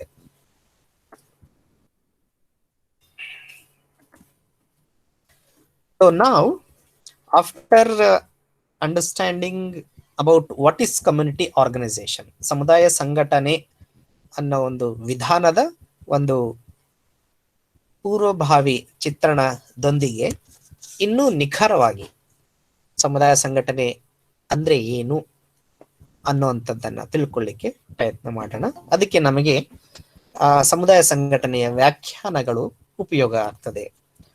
So there are certain definitions given by community organization social work experts, and through their intensive research and practice of community organization they have tried to define what exactly the community organization is. ಸಮುದಾಯ ಸಂಘಟನೆ ಎಂದರೆ ಏನು ಅಂತ ಹೇಳಿ ನಿಖರವಾಗಿ ಕೆಲವೊಬ್ರು ಅದನ್ನ ಪದಗಳ ರೂಪದಲ್ಲಿ ವ್ಯಾಖ್ಯಾನಿಸಲಿಕ್ಕೆ ಪ್ರಯತ್ನ ಪಟ್ಟಿದ್ದಾರೆ. ಸೊ ಅವುಗಳನ್ನ ತಿಳ್ಕೊಳ್ಳಿಕ್ಕೆ ಪ್ರಯತ್ನ ಪಡೋಣ. ಮೊದಲನೇ ಒಂದು ವ್ಯಾಖ್ಯಾನ ಮುರ್ರಿ ಜಿ ರಾಸ್ ರವರ ಪ್ರಕಾರ ಸಮುದಾಯ ಸಂಘಟನೆಯ ಪರಿಕಲ್ಪನೆಯನ್ನ ಮೊಟ್ಟ ಮೊದಲಿಗೆ ಕೊಟ್ಟಂತವರು ಮುರ್ರಿ ಜಿ ರಾಸ್ ಅನ್ನುವರು. ಅವರು ಒಂದು ಪುಸ್ತಕ ಪ್ರಕಟಣೆ ಮಾಡ್ತಾರೆ. ಅದರಲ್ಲಿ ಸಮುದಾಯ ಸಂಘಟನೆಯ ಒಂದು ವ್ಯಾಖ್ಯಾನವನ್ನು ಅವರು ಕೊಟ್ಟಿದ್ದಾರೆ. ಸೊ ಅವರ ಪ್ರಕಾರ community organisation is a process. ಸಮುದಾಯ ಸಂಘಟನೆಯು ಒಂದು ಪ್ರಕ್ರಿಯೆಯಾಗಿದೆ. ಸೊ ಪ್ರಕ್ರಿಯೆ ಅಂದ್ರೆ ನಮಗೆಲ್ಲ ಗೊತ್ತು, ಇದು ಹಂತ ಹಂತವಾಗಿ ಮಾಡುವ ಒಂದು ಕೆಲಸವಾಗಿದೆ. ಸಮುದಾಯ ಸಂಘಟನೆ ಎನ್ನುವಂಥದ್ದು ಒಂದು ದಿನದ ಅಥವಾ ಕೆಲವು ಗಂಟೆಗಳ ಅಥವಾ ಕೆಲವು ತಿಂಗಳುಗಳ ಕಾರ್ಯ ಅಲ್ಲ. ಸಮುದಾಯ ಸಂಘಟನೆ ಎನ್ನುವಂಥದ್ದು ನಿರಂತರವಾಗಿ ಹಂತ ಹಂತವಾಗಿ ಮಾಡುವಂತ ಒಂದು ಪ್ರಕ್ರಿಯೆಯಾಗಿದೆ. ಪ್ರಕ್ರಿಯೆಯಲ್ಲಿ ಅದರದ್ದೇ ಆದಂತ ಒಂದು ವ್ಯವಸ್ಥಿತವಾದಂತ ಹಂತಗಳನ್ನ ಹೊಂದಿರುತ್ತದೆ. By which A community identifies it's needs R objectives. ಸಮುದಾಯ ಸಂಘಟನೆಯ ಪ್ರಕ್ರಿಯೆಯಲ್ಲಿ ಸಮುದಾಯ ತನ್ನ ಅಗತ್ಯತೆಗಳನ್ನ ಅಥವಾ ಅಭಿವೃದ್ಧಿ ಉದ್ದೇಶಗಳನ್ನ ಗುರುತಿಸುವಂಥದ್ದು. ಸಮುದಾಯ ಸಂಘಟನೆಯ ಪ್ರಕ್ರಿಯೆಯಲ್ಲಿ ಏನಾಗುತ್ತೆ ಅಂತಂದ್ರೆ ಸಮುದಾಯದ ಜನರು ಒಂದಾಗಿ ಅವರ ಬೇಕು ಬೇಡಗಳೇನಿದಾವೆ, ಅವರ ಅಗತ್ಯತೆಗಳೇನಿದಾವೆ, ಅಗತ್ಯ ಅಂತಂದ್ರೆ ಅಭಿವೃದ್ಧಿಯ ಅಗತ್ಯ ಏನು ಅನ್ನೋದನ್ನ ಗುರುತಿಸ್ಲಿಕ್ಕೆ ಪ್ರಯತ್ನಿಸುವುದಾಗಿದೆ. ಅಭಿವೃದ್ಧಿ ಅಗತ್ಯ ಅಂತಂದ್ರೆ ಯಾವುದೇ ಒಂದು ಸಮುದಾಯದಲ್ಲಿ ಏನು ಇಲ್ಲ, ಸಮುದಾಯದ ಜನರಿಗೆ ಬೇಕಾಗುವಂತ ಯಾವ ಸೌಲಭ್ಯ ಇಲ್ಲ. ಶುದ್ಧ ಕುಡಿಯುವ ನೀರು ಇದೆಯೋ ಇಲ್ವೋ, ರಸ್ತೆ ಇದೆಯೋ ಇಲ್ವೋ, ಶಾಲೆ ಇದೆಯೋ ಇಲ್ವೋ, ಆಸ್ಪತ್ರೆ ಇದೆಯೋ ಇಲ್ವೋ, ಆಟದ ಮೈದಾನ ಇದೆಯೋ ಇಲ್ವೋ, ಮನೋರಂಜನೆ ಸೌಲಭ್ಯ ಇದೆಯೋ ಇಲ್ವೋ, ಕಮ್ಯುನಿಟಿ ಹಾಲ್ ಇದೆಯೋ ಇಲ್ವೋ ಅನ್ನುವಂಥದ್ದನ್ನ ಗುರುತಿಸುವಂತ ಕೆಲಸ ಇದಾಗಿರ್ತದೆ ಅಕಾರ್ಡಿಂಗ್ ಟು MG ರಾಸ್. ಇದನ್ನು ಮುಂದುವರಿದು ಗಿವ್ಸ್ ಪ್ರಿಯಾರಿಟಿ ಟು ದೆಮ್, ಸಮುದಾಯಕ್ಕೆ ಏನೇನು ಬೇಕು, ಸಮುದಾಯದ ಅಗತ್ಯಗಳೇನು ಅನ್ನೋದನ್ನ ಪಟ್ಟಿ ಮಾಡಿದ ಮೇಲೆ ಅವುಗಳನ್ನ ಆದ್ಯತೀಕರಣಗೊಳಿಸುವುದು. ಗಿವ್ಸ್ ಪ್ರಿಯಾರಿಟಿ ಟು ದೆಮ್ ಅಂತಂದ್ರೆ ಗುರುತಿಸಿದ ಅಭಿವೃದ್ಧಿ ಬೇಡಿಕೆಗಳ ಆದ್ಯತೀಕರಣಗೊಳಿಸುವಂಥದ್ದು. ಆದ್ಯತೀಕರಣಗೊಳಿಸುವುದು ಅಂತ ಅಂದ್ರೆ ಗುರುತಿಸಿದ ಸಮುದಾಯದ ಅಗತ್ಯಗಳಲ್ಲಿ ಯಾವ ಅಗತ್ಯ ತುಂಬಾ ಪ್ರಮುಖವಾದದ್ದು, ಯಾವ ಅಗತ್ಯ ಸ್ವಲ್ಪ ಪ್ರಮುಖವಾದದ್ದು, ಯಾವ ಅಗತ್ಯ ಅಷ್ಟರ ಮಟ್ಟಿಗೆ ಸ್ವಲ್ಪ ಮಟ್ಟಿಗೆ ಪ್ರಮುಖವಾದದ್ದು ಅಂತ ಹೇಳಿ ಅವುಗಳನ್ನ ಪಟ್ಟಿ ಮಾಡುವಂಥದ್ದು.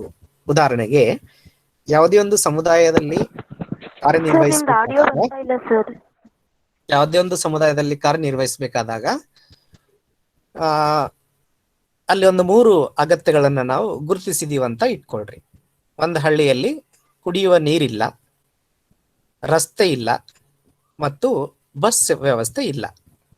3 ಅಗತ್ಯಗಳನ್ನ ಗುರುತಿಸಿದೇವೆ ಅಂತ ಇಟ್ಕೊಳ್ರಿ.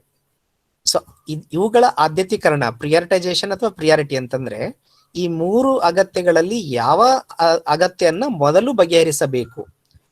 ಕುಡಿಯುವ ನೀರು ಮೊದಲು ಬಗೆಹರಿಸ್ಬೇಕಾ, ರಸ್ತೆ ಮೊದಲು ಬಗೆಹರಿಸ್ಬೇಕಾ, ಅಥವಾ ಬಸ್ ವ್ಯವಸ್ಥೆ ಮೊದಲು ಬಗೆಹರಿಸ್ಬೇಕಾ ಅನ್ನೋದನ್ನ ತೀರ್ಮಾನಿಸುವಂಥದ್ದು. ಅದಾದ್ಮೇಲೆ 2ನೇದು ಯಾವುದು, ಅದಾದ್ಮೇಲೆ 3ನೇದು ಯಾವುದು. ಈ ತರ ವಿವಿಧ ಸಮಸ್ಯೆ ಅಥವಾ ಅಭಿವೃದ್ಧಿ ಅಗತ್ಯಗಳಲ್ಲಿ ಯಾವ ಅಗತ್ಯವನ್ನು ಮೊದಲು ಕೈಗೆತ್ತಿಕೊಳ್ಳಬೇಕು ಎಂದು ತೀರ್ಮಾನಿಸುವುದಕ್ಕೆ ನಾವು ಆದ್ಯತೀಕರಣ ಅಂತ ಹೇಳ್ತೇವೆ. ಅದಾದ್ಮೇಲೆ develops confidence and will to work at them, ಸಮುದಾಯದ ಜನರ ಸಂಘಟನೆ ಮಾಡಿ ಅವರಿಗೆ ಅಗತ್ಯ ಅರಿವನ್ನ, ಜಾಗೃತಿಯನ್ನ ಮೂಡಿಸಿ ಸಮುದಾಯದ ಜನರು ಎಲ್ಲರೂ ಒಂದು ಆದರೆ, ಒಗ್ಗೂಡಿದರೆ ಖಂಡಿತವಾಗಿಯೂ ಒಂದು ಅಪೇಕ್ಷಿತ ಬದಲಾವಣೆಯನ್ನ, ಒಂದು ಒಳ್ಳೆ ಕೆಲಸವನ್ನ, ಒಂದು ಬದಲಾವಣೆಯನ್ನ ತರಲಿಕ್ಕೆ ಸಾಧ್ಯ ಅನ್ನೋ ಒಂದು ಆತ್ಮವಿಶ್ವಾಸವನ್ನ ತುಂಬುವ ಕೆಲಸ ಸಮುದಾಯ ಸಂಘಟನೆ ಆಗಿರ್ತದೆ. ಅದರ ಜೊತೆಗೆ ಅಭಿವೃದ್ಧಿ ಅಗತ್ಯಗಳನ್ನ ಗುರುತಿಸಿ ಅವುಗಳ ಆದ್ಯತೆಗಳನ್ನ ಮಾಡಿದಾದ ಮೇಲೆ, ಜನರಲ್ಲಿ ಆತ್ಮವಿಶ್ವಾಸ ತುಂಬಿದ ಮೇಲೆ finds resources internal and external, ಸಮಸ್ಯೆಗಳ ಈಡೇರಿಕೆಗೆ ಅಗತ್ಯವಾದಂತ ಸಂಪನ್ಮೂಲಗಳನ್ನ, ಆಂತರಿಕ ಮತ್ತು ಬಾಹ್ಯ ಸಂಪನ್ಮೂಲಗಳನ್ನ ಗುರುತಿಸುವುದಾಗಿರ್ತದೆ. ಸಂಪನ್ಮೂಲ ಅಂತಂದ್ರೆ ಸರ್ಕಾರಿ ಯೋಜನೆಗಳಾಗ್ಬೋದು, ಕಾರ್ಯಕ್ರಮಗಳಾಗ್ಬೋದು, ಅಥವಾ ಯಾವುದೇ ಒಂದು ಚಟುವಟಿಕೆ ಮಾಡಲಿಕ್ಕೆ ಬೇಕಾದಂತ ಸಲಕರಣೆಗಳಾಗ್ಬೋದು, ಅಥವಾ ಹಣ ಆಗಿರ್ಬೋದು. ಸೊ ಸಮುದಾಯದಲ್ಲಿನ ಸಮಸ್ಯೆಯನ್ನ ನಿವಾರಿಸಲಿಕ್ಕೆ ಎಲ್ಲಿಂದ ಆ ಸಂಪನ್ಮೂಲವನ್ನ ಸಂಗ್ರಹಿಸಬೇಕು ಅನ್ನೋದನ್ನ ಗುರುತಿಸುವಂತ ಕೆಲಸವೂ ಕೂಡ ಸಮುದಾಯ ಸಂಘಟನೆದಾಗಿರ್ತದೆ. And to deal with them and doing so extends and develops cooperation and collaboration among the community members. So ಸಮುದಾಯದ ಸಮಸ್ಯೆಗಳಿಗೆ ಪರಿಹಾರ ಕಂಡುಕೊಳ್ಳಬೇಕಾದಾಗ ಅಗತ್ಯವಾದಂತ ಸಹಕಾರ ಮತ್ತು ಸಂಯೋಜನೆಯನ್ನ ಒದಗಿಸುವಂತ ಒಂದು ಕಾರ್ಯವನ್ನ MG ರಾಸ್ ಅವರು ಸಮುದಾಯ ಸಂಘಟನೆ ಎಂದು ಕರೆದಿದ್ದಾರೆ. ಸೊ ಸಮುದಾಯ ಸಂಘಟನೆ ಇವರ ಒಂದು ವ್ಯಾಖ್ಯಾನದಲ್ಲಿ ನಾವು ಕಂಡುಕೊಳ್ಳುವ ಪ್ರಮುಖ ಅಂಶ ಏನಂದ್ರೆ, ಮೊದಲನೇದು ಪಾಯಿಂಟ್ ನಂಬರ್ 1, ಸಮುದಾಯ ಸಂಘಟನೆ ಅನ್ನುವಂಥದ್ದು ಒಂದು ಪ್ರಕ್ರಿಯೆ ಆಗಿದೆ. ಸಮುದಾಯ ಸಂಘಟನೆ ಅನ್ನುವಂಥದ್ದು ಒಂದು ಪ್ರಕ್ರಿಯೆಯಾಗಿದೆ. 2ನೇದು, ಸಮುದಾಯದ ಜನರು ತಮ್ಮ ಅಭಿವೃದ್ಧಿ ಅಗತ್ಯಗಳನ್ನ ಗುರುತಿಸುವುದಾಗಿದೆ. ಸಮುದಾಯದ ಜನರೆಲ್ಲ ಒಂದುಗೂಡಿ ಆ ಸಮುದಾಯವನ್ನ ಅಭಿವೃದ್ಧಿಗೊಳಿಸಬೇಕಾದ್ರೆ ಏನೆಲ್ಲ ಮಾಡುವಂತ ಅಗತ್ಯ ಇದೆ ಅನ್ನೋದನ್ನ ಗುರುತಿಸುವುದು 2ನೇ ಪಾಯಿಂಟ್ ಆಗಿದೆ. 3ನೇ ಪಾಯಿಂಟ್, ಗುರುತಿಸಿದ ಅಭಿವೃದ್ಧಿ ಅಗತ್ಯಗಳ ಆದ್ಯತೀಕರಣ ಮಾಡುವುದಾಗಿದೆ. ಗುರುತಿಸಿದ ಅಭಿವೃದ್ಧಿ ಅಗತ್ಯಗಳಲ್ಲಿ ಯಾವುದು ಮೊದಲು ಬಗೆಹರಿಸಬೇಕು ಮತ್ತು ಯಾವುದು ನಂತರ ಬಗೆಹರಿಸಬೇಕು ಮತ್ತು ಯಾವುದು ಕೊನೆಗೆ ಬಗೆಹರಿಸಬೇಕು ಅನ್ನೋ ಒಂದು ಆದ್ಯತೆಯ ಪಟ್ಟಿಯನ್ನ ಮಾಡುವುದು ಮೂರನೇ ಪಾಯಿಂಟ್ಸ್ ಆಗಿದೆ. ಸೊ 4ನೇ ಪಾಯಿಂಟ್ ಏನಂತಂದ್ರೆ, ಸಮುದಾಯದ ಜನರಲ್ಲಿ ಅವರೆಲ್ಲರನ್ನೂ ಸಹ ಕೈ ಜೋಡಿಸಿದರೆ, ಒಂದಾದರೆ, ಒಗ್ಗೂಡಿದರೆ ಒಂದು ಕೆಲಸವನ್ನ ಬದಲಾವಣೆಯನ್ನ ತರಲಿಕ್ಕೆ ಸಾಧ್ಯ ಅನ್ನುವ ಒಂದು ಆತ್ಮವಿಶ್ವಾಸವನ್ನ, ಎಸ್ ನೀವೆಲ್ಲ ಒಂದಾದ್ರೆ ಇದು ಮಾಡ್ಲಿಕ್ಕೆ ಸಾಧ್ಯ ಅನ್ನೋ ಒಂದು ಆತ್ಮವಿಶ್ವಾಸವನ್ನ ತುಂಬುವುದು 4ನೇ ಪಾಯಿಂಟ್ ಆಗಿದೆ. 5ನೇ ಪಾಯಿಂಟು, ಸಮಸ್ಯೆಯನ್ನ ನಿವಾರಿಸಲಿಕ್ಕೆ ಬೇಕಾಗುವಂತ ಸಲಕರಣೆಗಳು ಅಥವಾ ಹಣ ಅಥವಾ ಇನ್ನಿತರ ಸಂಪನ್ಮೂಲಗಳನ್ನ ಗುರುತಿಸುವುದಾಗಿದೆ. ಅದು ಹಳ್ಳಿಯಾಗಿದ್ರೆ ಗ್ರಾಮ ಪಂಚಾಯಿತಿಯಿಂದ ಏನ್ ಸಿಗ್ಲಿಕ್ಕೆ ಸಾಧ್ಯ ಅಥವಾ ಹೊರಗಡೆಯಿಂದ ಬೇರೆ ವಿಭಾಗಗಳ ಮೂಲಕ ಏನ್ ಸಿಗ್ಲಿಕ್ಕೆ ಸಾಧ್ಯ ಅಂತ ಹೇಳಿ ಗುರುತಿಸುವುದಾಗಿದೆ. 5ನೇ ಪಾಯಿಂಟು, ಅದನ್ನ ಮಾಡಬೇಕಾದರೆ ಅಂದ್ರೆ ಸಮಸ್ಯೆಯನ್ನ ನಿವಾರಿಸುವ ಪ್ರಯತ್ನ ಮಾಡಬೇಕಾದಾಗ ಅಗತ್ಯವಾದಂತ ಸಹಕಾರ ಏನು ಬೇಕು ಸಮುದಾಯದ ಒಳಗಡೆ ಮತ್ತು ಬೇರೆ ಬೇರೆ ವಿಭಾಗಗಳ ಮೂಲಕ, ಮತ್ತು ಸಂಯೋಜನೆ ಏನ್ ಬೇಕು, ಕೊಲಾಬರೇಷನ್, ಅದನ್ನ ಒದಗಿಸುವಂತ ಕೆಲಸವನ್ನು ಮಾಡೋದನ್ನ ಸಮುದಾಯ ಸಂಘಟನೆ ಅಂತ ಹೇಳಿ MG ರಾಸ್ ಅವರು ಹೇಳಿದ್ದಾರೆ. ಇದಾದ್ಮೇಲೆ ಇನ್ನೊಂದು ಡೆಫಿನೇಷನ್ ಅನ್ನ ತಿಳ್ಕೊಳ್ಳೋಣ. ಅಕಾರ್ಡಿಂಗ್ ಟು W ಪೆಟೆಟ್ ಅವರ ಪ್ರಕಾರ. ಸೊ W ಪೆಟೆಟ್, ವಾಲ್ಟರ್ W ಪೆಟೆಟ್ ಅವರ ಪ್ರಕಾರ ಬಹಳ ಚಿಕ್ಕದಾಗಿ ಅವರು ಸಮುದಾಯ ಸಂಘಟನೆ ಅಂದ್ರೆ ಏನು ಅಂತ ವ್ಯಾಖ್ಯಾನಿಸಲಿಕ್ಕೆ ಪ್ರಯತ್ನ ಪಟ್ಟಿದ್ದಾರೆ.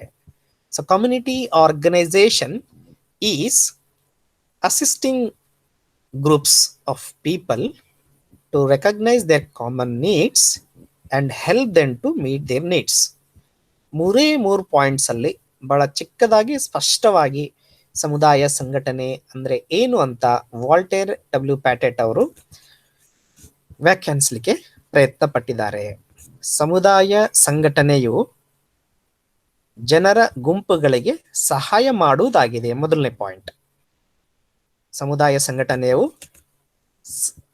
ಜನರ ಗುಂಪುಗಳಿಗೆ ಅಸಿಸ್ಟ್ ಅಂದ್ರೆ ಸಹಾಯ ಮಾಡುವುದಾಗಿದೆ. ಮೊದಲನೇ ಪಾಯಿಂಟ್. ಯಾಕೆ ಸಹಾಯ ಮಾಡೋದು? ಅವರ ಸಮಸ್ಯೆಗಳನ್ನು ಈಡೇರಿಸಲಿಕ್ಕೆ. ಸೆಕೆಂಡ್ ಪಾಯಿಂಟ್ ಏನಂದ್ರೆ, to recognise their common needs.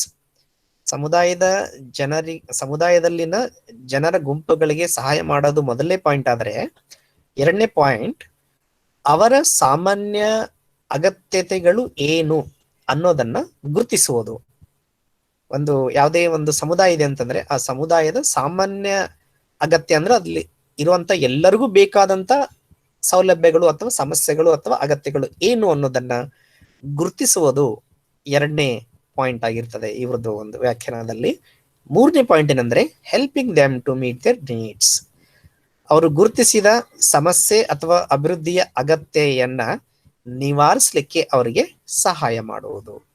ಎಷ್ಟು ಸರಳವಾಗಿ ವಾಲ್ಟರ್ W ಪ್ಯಾಟೆಟ್ ಅವರು ಸಮುದಾಯ ಸಂಘಟನೆಯನ್ನು ವ್ಯಾಖ್ಯಾನಿಸಿದ್ದಾರೆ. ಸಮುದಾಯ ಸಂಘಟನೆ ಎನ್ನುವಂಥದ್ದು ಸಮುದಾಯದಲ್ಲಿನ ಜನರ ಗುಂಪುಗಳಿಗೆ ಸಹಾಯ ಮಾಡುವುದು,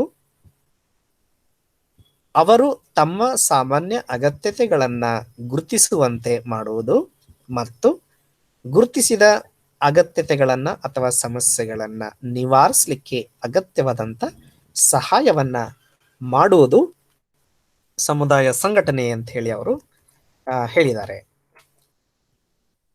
ನಾವು let us understand objectives of community organisation.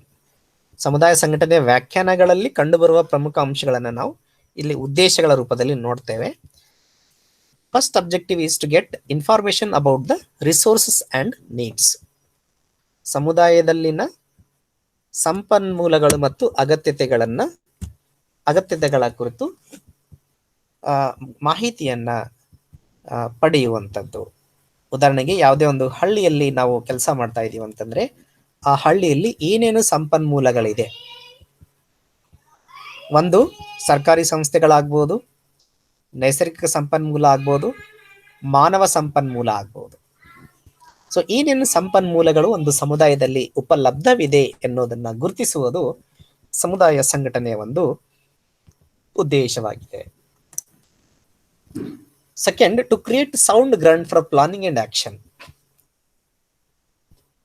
ಸಮುದಾಯದಲ್ಲಿ ಕಾರ್ಯನಿರ್ವಹಿಸಬೇಕಾದಾಗ ಸಮುದಾಯವನ್ನ ಹಂತ ಹಂತವಾಗಿ ಹೇಗೆ ಅಭಿವೃದ್ಧಿಪಡಿಸಬೇಕು ಅನ್ನೋ ಒಂದು ಯೋಜನೆಯನ್ನ ಮಾಡುವುದು ಮತ್ತು ಆ ಯೋಜನೆಯನ್ನು ಅನುಷ್ಠಾನಗೊಳಿಸುವುದು, ಕ್ರಿಯೆಯಲ್ಲಿ ತರುವಂಥದ್ದು ಈ ಸಮುದಾಯ ಸಂಘಟನೆಯ ಎರಡನೇ ಉದ್ದೇಶವಾಗಿದೆ. ಸಮುದಾಯ ಸಂಘಟನೆಯಲ್ಲಿ ಹೇಗೆ ಹಂತ ಹಂತವಾಗಿ ಚಟುವಟಿಕೆಗಳನ್ನು ಮಾಡಬೇಕು ಎಂದು ಆಯೋಜಿಸುವುದು, ಯೋಜನೆ ಮಾಡುವುದು ಮತ್ತು ಅದನ್ನು ಅನುಷ್ಠಾನಗೊಳಿಸುವಂಥದ್ದು ಎರಡನೇ ಉದ್ದೇಶ ಆಗಿರ್ತದೆ. ಮೂರನೇ ಉದ್ದೇಶ, to develop better understanding among the people about the issues and needs. ಸಮುದಾಯದಲ್ಲಿನ ಜನರಲ್ಲಿ ಆ ಸಮುದಾಯದಲ್ಲಿ ಏನು ಕೊರತೆಗಳಿದೆ, ಆ ಸಮುದಾಯವನ್ನ ಅಭಿವೃದ್ಧಿಪಡಿಸಬೇಕಾದ್ರೆ ಏನೆಲ್ಲ ಮಾಡುವಂತ ಅಗತ್ಯ ಇದೆ ಅನ್ನೋ ಒಂದು ತಿಳುವಳಿಕೆಯನ್ನ ಮೂಡಿಸುವಂತ ಕೆಲಸ ಅಥವಾ ಉದ್ದೇಶ ಸಮುದಾಯ ಸಂಘಟನೆದ್ದು ಆಗಿರುತ್ತೆ. ನಾಲ್ಕನೇ ಉದ್ದೇಶ, to create a sense of cooperation, integration and unity among the people. ಒಂದು ಸಮುದಾಯದಲ್ಲಿ ಯಾವುದೇ ಕೆಲಸ ಮಾಡ್ಬೇಕಂದ್ರೆ ಒಬ್ಬರಿಂದ ಅಥವಾ ಒಂದು 4 ಜನಗಳ ಕಡೆಯಿಂದ ಆಗೋದಿಲ್ಲ. ಅದಕ್ಕೆ ಸಮುದಾಯದ ಜನರ ಎಲ್ಲರ ಸಹಕಾರ ಅಥವಾ ಬಹುತೇಕರ ಸಹಾಯ ಬೇಕಾಗ್ತದೆ. ಸೊ ಸಮುದಾಯದ ಬಹುತೇಕ ಜನರ ಸಹಾಯ ಸಿಗುವಂತೆ ಮತ್ತು ಸಮುದಾಯದಲ್ಲಿ ಕೆಲಸ ಮಾಡಬೇಕಾದಾಗ, ಸಮುದಾಯದ ಅಭಿವೃದ್ಧಿಗೆ ಕೆಲಸ ಮಾಡಬೇಕಾದಾಗ ಎಲ್ಲರೂ ಒಂದಾಗಿ ಒಗ್ಗಟ್ಟಾಗಿ, ಯಾವುದೇ ಜಾತಿ ಧರ್ಮ ಇನ್ನೊಂದು ಅನ್ನೋದೇನೆ ಎಲ್ಲರೂ ಒಂದಾಗಿ ಕೈ ಜೋಡಿಸಿ ಸಮುದಾಯದ ಚಟುವಟಿಕೆಯಲ್ಲಿ ಸಹಕಾರ ಸಿಗುವಂತೆ ಮತ್ತು ಐಕ್ಯತೆ ತೋರಿಸುವಂತೆ ಮಾಡುವಂಥದ್ದು ಸಮುದಾಯ ಸಂಘಟನೆಯ 4ನೇ ಉದ್ದೇಶ ಆಗಿರುತ್ತೆ. To motivate the people to take better participation in the developing community. So ಸಮುದಾಯದಲ್ಲಿ ಯಾವುದೇ ಕಾರ್ಯಕ್ರಮ ಆದರೂ ಅದರಲ್ಲಿ ಆ ಸಮುದಾಯದ ಜನರ ಭಾಗವಹಿಸುವಂತೆ ಮಾಡುವಂಥದ್ದು. ಉದಾಹರಣೆಗೆ ಆರೋಗ್ಯ ತಪಾಸಣೆ ಶಿಬಿರವನ್ನ ನಾವು ಒಂದು ಹಳ್ಳಿಯಲ್ಲಿ ಮಾಡಿದ್ದೇವೆ ಅಂತಂದ್ರೆ, ಆ ಜನರೇ ಬಂದು ಆರೋಗ್ಯ ತಪಾಸಣೆ ಮಾಡಿಸ್ಕೊಂಡಿಲ್ಲ ಅಂತಂದ್ರೆ, ಅವ್ರು ಭಾಗವಹಿಸಿಲ್ಲ ಅಂತಂದ್ರೆ ಅದು ಮಾಡಿರೋ ಕಾರ್ಯಕ್ರಮ ವಿಫಲವಾಗ್ತದೆ. ಸೊ ಹಾಗಾಗಿ ಯಾವ ಹಲವಾರು ಕಾರ್ಯಕ್ರಮಗಳನ್ನ ಸಮುದಾಯದಲ್ಲಿ ನಾವು ಹಮ್ಮಿಕೊಳ್ಳುತ್ತೇವೆ ಆ ಸಂಘಟನೆಯ ಭಾಗವಾಗಿ, ಅದರಲ್ಲಿ ಆ ಸಮುದಾಯದ ಜನರು ಭಾಗವಹಿಸುವಂತೆ ಅವರಿಗೆ ಪ್ರಚೋದಿಸುವಂತ ಕೆಲಸ ಸಮುದಾಯ ಸಂಘಟನೆಯ ಉದ್ದೇಶವಾಗಿರ್ತದೆ. 6th, to highlight the causes of various problems affecting the community progress and development. ಯಾವುದೇ ಒಂದು ಸಮುದಾಯ ಅಭಿವೃದ್ಧಿ ಹೊಂದಬೇಕಾದರೆ ಅದಕ್ಕೆ ಇರುವಂತ ಅಡ್ಡಿ ಆತಂಕಗಳೇನು ಮತ್ತು ಅವುಗಳ ಕಾರಣ ಏನು ಅನ್ನೋದನ್ನ ಅವರಿಗೆ ಜನರಿಗೆ ತಿಳಿಸಿಕೊಡುವಂಥದ್ದು. ಉದಾಹರಣೆಗೆ ಗ್ರಾಮೀಣ ಭಾಗಗಳಲ್ಲಿ ಶಿಕ್ಷಣದ ಕೊರತೆಯಿಂದ ಮೂಢನಂಬಿಕೆಯನ್ನ ಜಾಸ್ತಿ ಮಾಡ್ತಾ ಇರ್ತಾರೆ. ಸೊ ಶಿಕ್ಷಣದ ಕೊರತೆಯಿಂದ ಮೂಢನಂಬಿಕೆ ಮಾಡ್ತಾ ಇದ್ರೆ, ಮೂಢನಂಬಿಕೆಯಿಂದ ಎಷ್ಟು ಸಮಸ್ಯೆಗಳಾಗ್ತಾ ಇದೆ ಅನ್ನೋದನ್ನ ಎತ್ತಿ ಅವರಿಗೆ ತೋರಿಸುವ, ಅರಿವು ಮೂಡಿಸುವ, ಜಾಗೃತಿ ಮೂಡಿಸುವಂತ ಒಂದು ಉದ್ದೇಶ ಸಮುದಾಯ ಸಂಘಟನೆದ್ದು ಆಗಿರ್ತದೆ. 7th, to implement programmes required for the fulfilment of the people of basic needs. ಸಮುದಾಯದಲ್ಲಿನ ಜನರ ಮೂಲಭೂತ ಅವಶ್ಯಕತೆಗಳನ್ನ ಈಡೇರಿಸಲಿಕ್ಕೆ ಅವಶ್ಯಕ ಕಾರ್ಯಕ್ರಮಗಳನ್ನ ಹಮ್ಮಿಕೊಳ್ಳುವಂಥದ್ದು. ಸೊ ಸಮುದಾಯದ ಜನರ ಮೂಲಭೂತ ಅವಶ್ಯಕತೆಗಳಂತಂದ್ರೆ ಕೇವಲ ಆಹಾರ, ಬಟ್ಟೆ, ವಸತಿ ಅಷ್ಟೇ ಆಗೋದಿಲ್ಲ.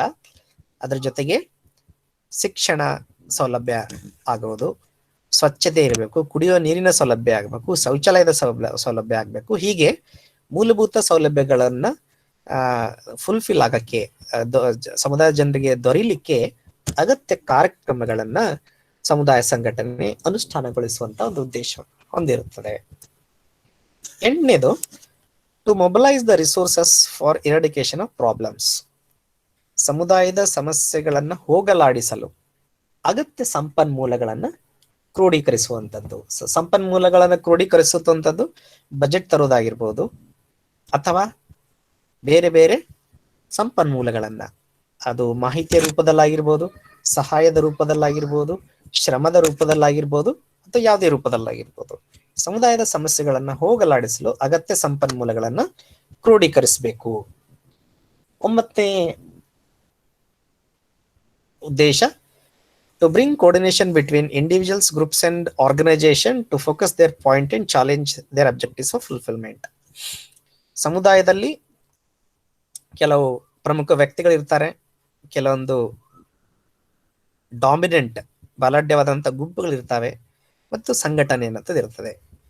ಸೊ ಇವೆಲ್ಲಗಳ ಮಧ್ಯೆ ಒಂದು ಸಂಯೋಜನೆಯನ್ನ ತಂದು ಆ ಸಮುದಾಯದ ಆ ಅಭಿವೃದ್ಧಿಗೆ ಏನ್ ಮಾಡಬೇಕು ಅನ್ನೋ ದೃಷ್ಟಿಯಲ್ಲಿ ಅವರನ್ನ ಪರಿವರ್ತಿಸಲಿಕ್ಕೆ ಪ್ರಯತ್ನ ಮಾಡೋದು ಇನ್ನೊಂದು ಉದ್ದೇಶ ಆಗಿದೆ. 10th point, to launch necessary reforms in the community.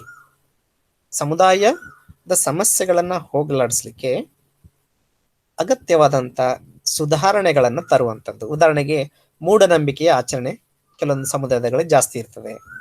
ಆ ಮೂಢನಂಬಿಕೆಯ ಆಚರಣೆಗಳನ್ನ ಬಿಟ್ಟು ಬಿಡ್ಲಿಕ್ಕೆ ಅಥವಾ ಹೋಗಲಾಡಿಸುವ ದೃಷ್ಟಿಯಲ್ಲಿ ಸಮುದಾಯ ಸಂಘಟನೆ ಕೆಲಸ ಮಾಡಬೇಕು ಅನ್ನೋಂಥದ್ದು ಉದ್ದೇಶ ಆಗಿರುತ್ತದೆ.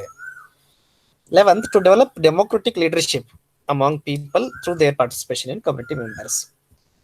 ಸೊ ಯಾವುದೇ ಒಂದು ಸಮುದಾಯ ಅಭಿವೃದ್ಧಿ ಆಗ್ಬೇಕು ಅಂತಂದ್ರೆ ಹೊರಗಿನವರು ಹೋಗಿ ಅಲ್ಲಿ ನಾಯಕತ್ವ ಕೊಟ್ಟು ಅದನ್ನ ಅಭಿವೃದ್ಧಿ ಮಾಡಕ್ ಸಾಧ್ಯ ಇಲ್ಲ.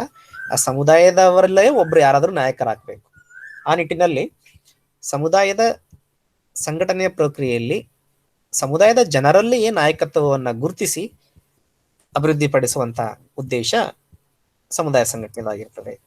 So last point, abolish the differences among individuals and develop spirit of common interest and sacrifice and also participates collectively in community progress. So ಸಮುದಾಯದಲ್ಲಿ ಕೆಲಸ ಮಾಡಬೇಕಾದ್ರೆ ಭಿನ್ನಾಭಿಪ್ರಾಯಗಳು ಬರುವುದು ಸಹಜ. ಕೆಲವರು ಹೊಗಳ್ತಾರೆ, ಕೆಲವರು ತೆಗಳ್ತಾರೆ.